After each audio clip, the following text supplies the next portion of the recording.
Hello students. So today we need to start a new topic, that is geometrical isomerism. But before discussing geometrical isomerism, मैं तो isomerism का छोटा सा review जो है आपको दूंगी. उस रिव्यू में सबसे पहले हम बात करेंगे स्टीरियो आइसोमर्स की. स्टीरियो आइसोमर्स होते क्या हैं? जिनके पास सेम मॉलिक्यूलर फॉर्मूला है, सेम स्ट्रक्चरल फॉर्मूला है, but different spatial arrangement of atoms. Right, क्या क्या है? Same molecular formula is same, structural formula is same, but different spatial arrangement of atoms. For example, अगर मैं यहीं पे एग्जाम्पल कोट करूं तो यहाँ पे एग्जाम्पल क्या आएगी? देखें, एक कंपाउंड है A, that is joined with B, it is joined with C, it is joined with D. Right, देखें दूसरी तरफ मेरे पास मॉलिक्यूल है A, C, D. यहाँ पे देखें स्पेशल अरेंजमेंट का फर्क आ गया. ये जो बॉन्ड था B का ऊपर वाली साइड पे था, यहाँ पे इस तरीके से था, और यहाँ पे जो उसका बॉन्ड था वो दूसरी तरफ हो गया. So this kind of changes in the structure that is known as spatial arrangement में जो चेंजेस होते हैं उसको हम स्टीरियो आइसोमर्स बोलते हैं. ठीक है, स्टीरियो आइसोमर्स फर्दर हम दो तरह के होते हैं. कौन कौन से? पहला है कॉन्फिगरेशनल.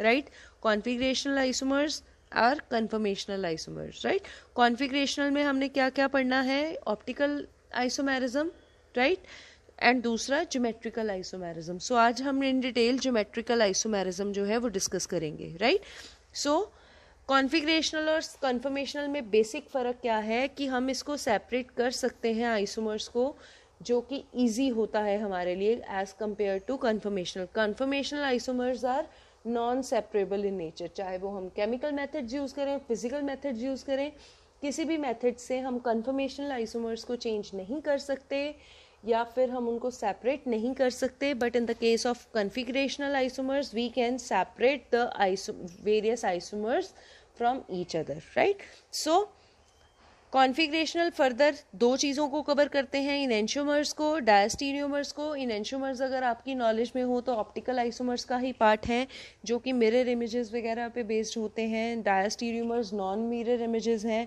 इनेंशियोमर्स में हम ऑप्टिकल आइसोमर्स कवर करते हैं और डायस्टीरियोमर्स में हम ज्योमेट्रिकल एंड ऑप्टिकल दोनों तरह के आइसोमर्स जो हैं वो डिस्कस करते हैं. राइट, आपको याद होगा अगर हमने ऑप्टिकल में मीज़ो कंपाउंड्स भी किए हैं. सो मीज़ो कंपाउंड्स जो हमने किए हैं वो इसका पार्ट है. राइट, मीज़ो कंपाउंड्स जो है वो ऑप्टिकल आइसोमर्स का पार्ट है, तो वो हम किसके अंडर पढ़ते हैं? डायस्टीरियोमर्स के अंडर पढ़ते हैं. एनीवेज, उसके बाद अब हम बात करते हैं ज्योमेट्रिकल आइसोमेरिज्म की. ज्योमेट्रिकल आइसोमर्स होते क्या है बेटा? इनकी जो बेसिक कंडीशंस हैं, सबसे पहली बेसिक कंडीशन इसकी क्या आ जाएगी? Double bond. Double bond is the basic condition, not in all the cases but in some cases, in most of the cases we can say 90% cases में जो हमारा ज्योमेट्रिकल आइसोमेरिज्म है वहाँ पे पाया जाता है जहाँ पे कार्बन कार्बन के बीच में डबल बॉन्ड एग्जिस्ट करता हो. राइट, जिसकी वजह से क्या होता है? रिस्ट्रिक्टेड रोटेशन होती है. राइट, रिस्ट्रिक्टेड रोटेशन, इसको हम डायग्राम से पढ़ेंगे फिर आपको समझ आ जाएगा. उसके बाद दूसरा है two groups on each carbon must be different. At least minimum दो ग्रुप्स जो हैं कार्बन पे वो डिफरेंट होने चाहिए. चारों के चारों ग्रुप सेम होंगे तो आपका जो ज्योमेट्रिकल आइसोमेरिज्म है वो देखने को नहीं मिलेगा.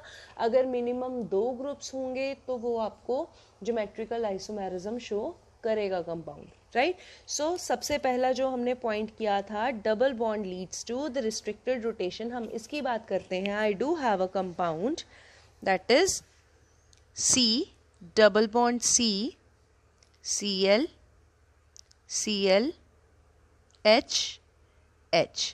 अब यहाँ पे कार्बन, एक कार्बन कंसीडर कर लो. अगर मैं सेकंड पॉइंट जो आपका मैंने सेकंड कंडीशन क्लियर करवानी हो तो देखिए यहाँ पे मिनिमम दो एटम्स हैं जो डिफरेंट हैं. दैट एक साइड पे हाइड्रोजन, एक साइड पे क्लोरीन. राइट, अगर हर एटम जो होती सेम होती, फॉर एग्जांपल ये है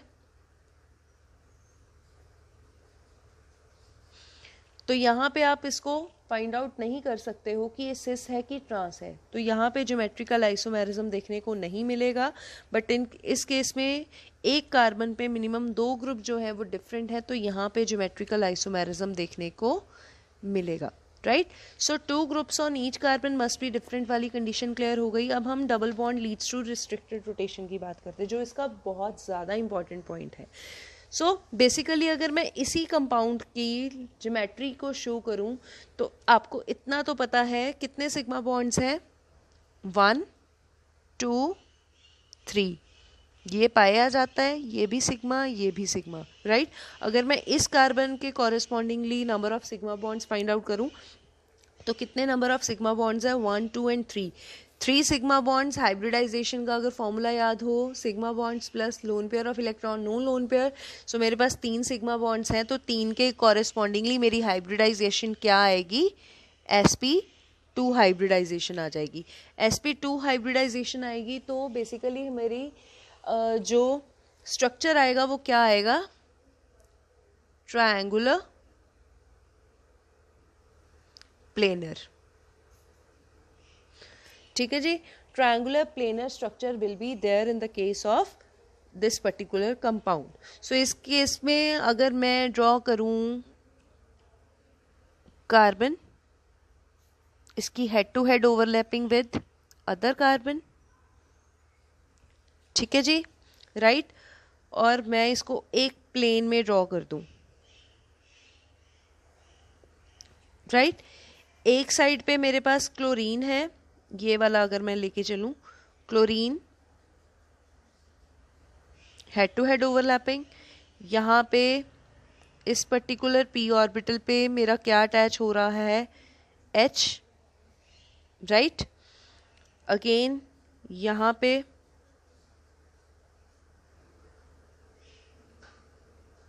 ठीक है जी, और यहाँ पे अगेन H का s ऑर्बिटल। क्लियर है, मतलब एक ही प्लेन में ये सारे के सारे कंपाउंड अटैच हैं, ना तो इसके ऊपर कुछ है ना ही इस प्लेन के नीचे वाली साइड पे कुछ है, राइट।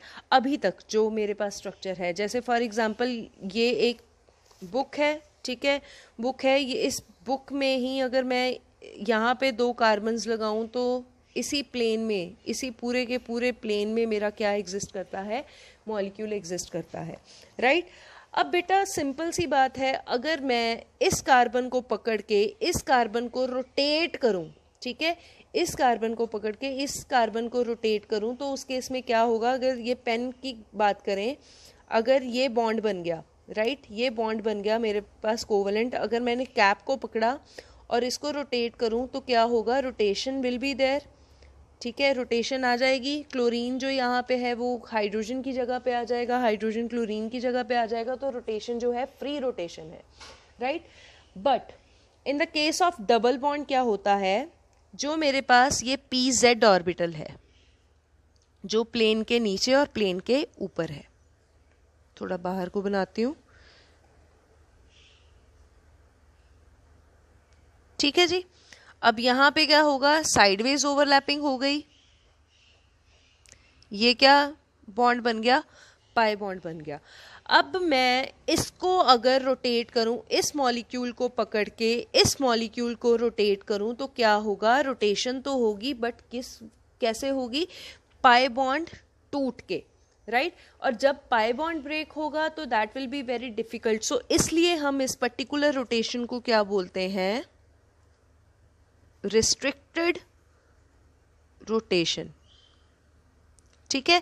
जो ये फॉर्मेशन ऑफ पाई बॉन्ड है इस पर्टिकुलर बॉन्ड की रोटेशन को रिस्ट्रिक्ट कर देती है।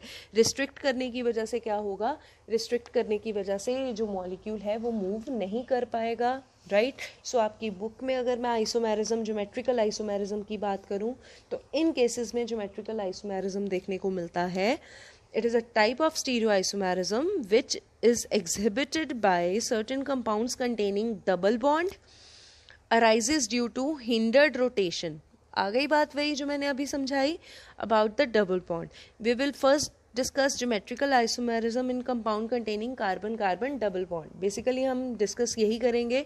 सो इसमें वही बात है जो मैंने ऑलरेडी आपको समझा दिया। The carbon carbon double bond consist of a sigma and a pi bond, while the sigma bond is formed by the overlapping of sp2 hybrid orbitals of two carbons along with internuclear axis. Pi bond is formed by the sideways overlapping, ये आपको पता ही है, right? Because of this type of overlapping, the rotation around carbon carbon double bond is strongly hindered and can take place only if the pi bond breaks, but this would require about 284 kilojoule of energy. Energy बहुत ज़्यादा चाहिए pi bond को break करने के लिए। सो इतनी energy requirement जो है पूरी करना it's quite difficult. So that is why जो ये रोटेशन होती है ये हिंडर्ड हो जाती है, right? So due to hindered rotation about carbon carbon double bond, the relative position of the group attach to doubly bonded carbon get fixed. जो भी हमारे पास जो ग्रुप अटैच हैं वो फिक्स हो जाते हैं, राइट? सो फिक्सेशन की वजह से अब हमारे पास दो ही कंडीशंस होती हैं अगर मिनिमम दो ग्रुप हों, कि जो हैवी ग्रुप्स हैं वो एक साइड पे या फिर ओपोजिट साइड पे आए, ठीक है? सिमिलर ग्रुप्स एक साइड पे या फिर ओपोजिट साइड पे आए। On the basis of this geometrical isomerism को हम सिस और ट्रांस आइसोमेरिज्म भी बोलते हैं, जिसमें हम सिस और ट्रांस वर्ड्स यूज करते हैं। जैसे ये क्या है, अगर मैं इसकी बात करूं, this is cis compound and this is trans compound, right? ये सिस कंपाउंड है, ये ट्रांस कंपाउंड है। क्लियर? सो नेक्स्ट हम अगर मूव करेंगे, हम सीधा इसकी डेफिनेशन की तरफ मूव करते हैं। डेफिनेशन क्या बोलती है?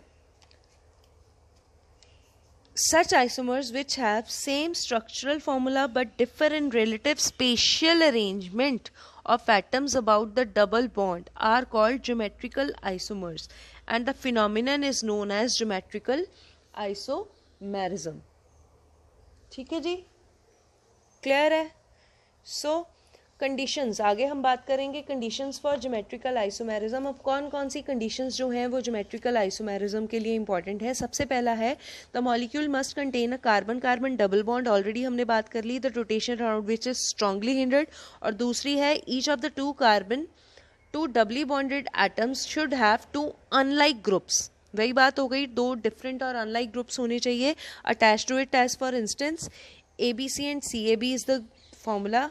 जैसे यहाँ पे आपको शो किया है, दो कार्बन है A और B, यहाँ पे भी A और B, राइट? सिमिलर ग्रुप जब एक साइड पे होते हैं तो उसको हम सिस के साथ डिनोट करते हैं, अगर डिफरेंट साइड पे होते हैं तो उसको हम ट्रांस के साथ डिनोट करते हैं। क्लियर है? आपको एग्जांपल गिवन है 2 ब्यूटीन की। 2 ब्यूटीन को अगर आप ड्रॉ करो, अगर आप 2 ब्यूटीन को ड्रॉ करें तो क्या बनेगा? CH3C, 2 ब्यूटीन है C, CH3H। क्लियर है? यही है। अगर मैं इसको खोल के लिखूं तो कैसे लिखूंगी? डबल बॉन्ड C, CH3, दो पॉसिबिलिटीज है ना, एक तो ये बन गया और एक मेरे पास बना ये।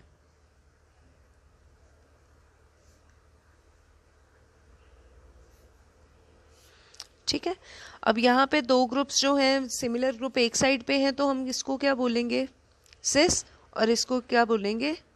Trans two butene. और ये क्या है? सिस टू ब्यूटीन। क्लियर है? ये एग्जाम्पल आपको आपकी कॉपी में भी, बुक में भी गिवन है, right? So this is all about geometrical isomerism. उसके बाद हम बात करेंगे इसके नोमेनक्लेचर की।